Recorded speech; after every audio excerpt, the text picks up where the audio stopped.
Panglima TNI Marsikal Hadi Cahyanto melakukan kunjungan kerja ke Kodam 14 Hasanuddin, Makassar, Sulawesi Selatan. Panglima ikut makan malam bersama prajurit Batalion Infanteri Raider 700 Wira Yuda Cakti.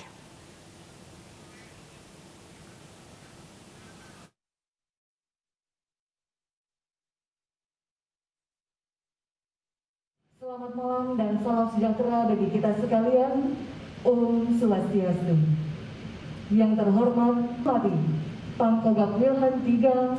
Pemirsa, dengan tetap mengaplikasikan disiplin protokol kesehatan, Panglima TNI bertemu dan makan malam bersama prajurit Yonif Raider 700 Wira Yuda Cakti.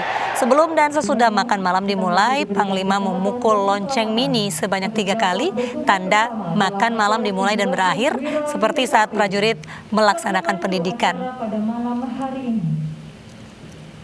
Lebih lanjut, Panglima TNI menyampaikan prajurit saat bertugas nanti untuk selalu dekat dengan rakyat.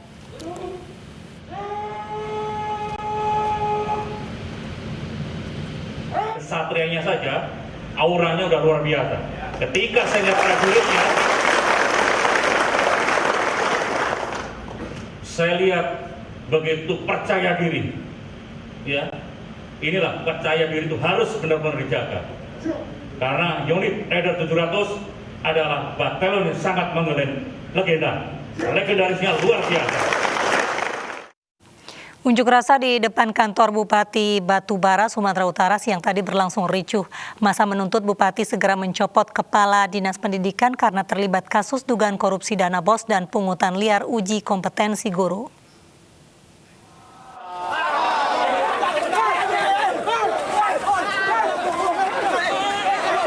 Kericuan terjadi saat pengunjuk rasa membakar ban bekas di depan kantor Bupati Batubara, Sumatera Utara.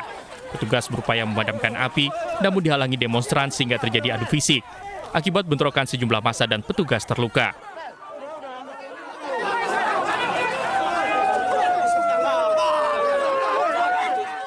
Polisi berupaya melerai bentrokan antara massa dengan Satpol PP.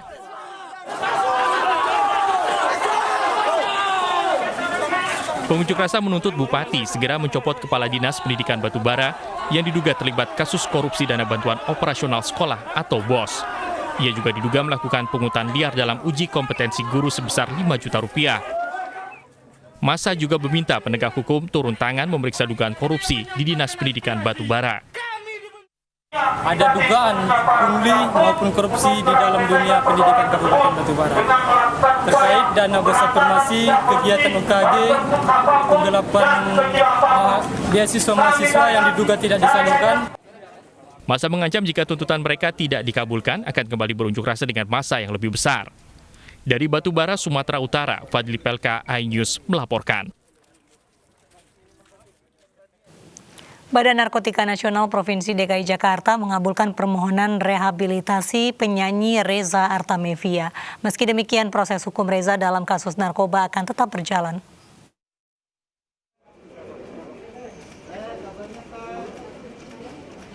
Reza Artamevia mengajukan rehabilitasi melalui kuasa hukumnya. Suratnya diterima polisi Rabu lalu, keesokan harinya Reza dibawa ke Rumah Sakit Bayangkara Lemdiklat Polri. Berdasarkan hasil rekomendasi asesmen BNN Provinsi DKI Jakarta, Reza Artamevia layak untuk direhabilitasi. Meski kini Reza menjalani proses rehabilitasi ketergantungan narkoba, namun proses hukum tetap berjalan. Setelah lengkap, berkas akan dilimpahkan ke kejaksaan. Memang pengacaranya mengajukan rehabilitasi kepada penyidik, dalam hal ini Dir Narkoba Polda Metro Jaya. Ya, setelah dianalisa, kemudian dirujuk yang bersangkutan. Ya, kemarin ada penyampaian saya ke Pasar Jumat, ternyata rujukannya adalah ke Rumah Sakit Lido. Ya, Lido. Surat sudah kita masuk untuk minta ke BNP untuk TAT ya, kepada tim asesmen terpadu dalam BNP untuk bisa dilakukan asesmen. Makanya kita masih menunggu hasil asesmennya seperti apa. Reza Artamevia ditangkap atas kasus dugaan penyalahgunaan narkoba di restoran kawasan Jatinegara, Jakarta, Jumat lalu. Polisi menyita barang bukti berupa sabu seberat 0,78 gram dan alat isap sabu. Dari Jakarta, Nadia Valeri, Septian Bayu Wicaksono, iNews melaporkan. Unit Resmob Satreskrim Polres Jakarta Selatan meringkus 3 pelaku kejahatan jalanan dengan modus pura-pura jadi polisi. Pelaku mengincar motor dan telepon genggam milik pemuda yang berkumpul di malam hari.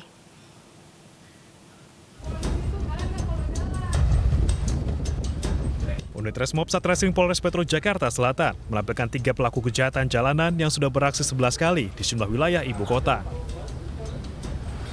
Ketiga pelaku berpura-pura menjadi polisi, lengkap dengan seragam dan atribut palsu polisi, serta senjata airsoft gun. Pelaku mengincar motor dan ponsel milik anak-anak muda yang berkumpul di malam hari. Hasil pemeriksaan sementara, aksi kejahatan diotaki salah satu pelaku yang berinisial R.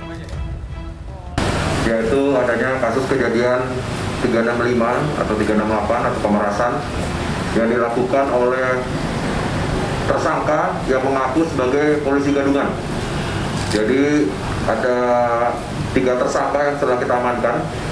Jadi TKP awal yang kita ungkap pertama kali adalah kejadiannya yaitu di Pasar Minggu, yaitu di Ragunan. Yaitu ada 5 korban, ada 5 orang korban lagi naik motor. Ada 5 orang korban naik motor,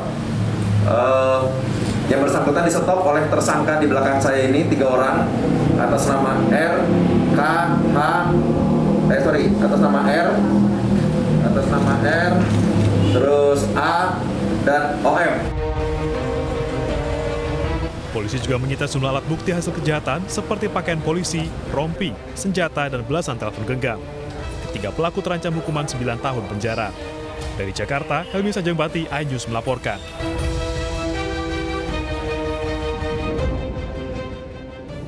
Pemirsa, rumah merupakan tempat untuk berlindung, memberikan rasanya aman dan kenyamanan bagi penghuninya. Namun saat ini masih banyak keluarga yang tinggal di rumah tak layak huni, seperti rumah milik Napsin, seorang buruh angkut gabah di Kampung Bagal, Tangerang, Banten.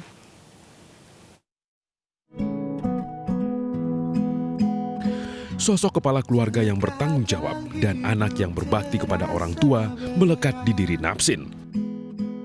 Laki-laki berusia 46 tahun ini terlihat sabar meski hidup penuh keterbatasan dan tinggal di rumah yang tidak layak huni. Dibantu istri dan anaknya, warga desa Pangandegan, Kampung Bagel, Kecamatan Pasar Kemis, Kabupaten Tangerang ini setiap hari harus mengais rezeki. Menjadi buruh gabah dan memburu kodok dijalaninya untuk menghidupi keluarga serta biaya berobat orang tuanya yang terbaring sakit. Itu kadang-kadang makan rumah tetangga saya. Iya. Bapak sehari-hari kerjanya apa? Kerja di penggilingan padi.